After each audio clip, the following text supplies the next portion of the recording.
Akala ko bagong estudyanteng nakita ko. Ikaw pala. Ang lakas dating mo sa akin. Yung dalawang katauhan mo na yan. Gusto ko yan. Parang ang gusto ko na ngayon mag-aral dito.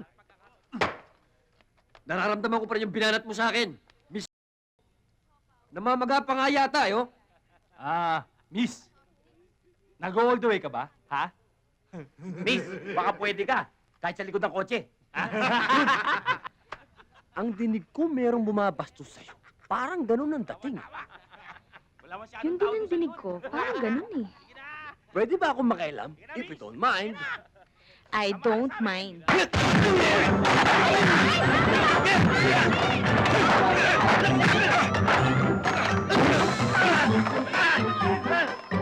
Pinag-aaral kayo ng mga magulang ninyo.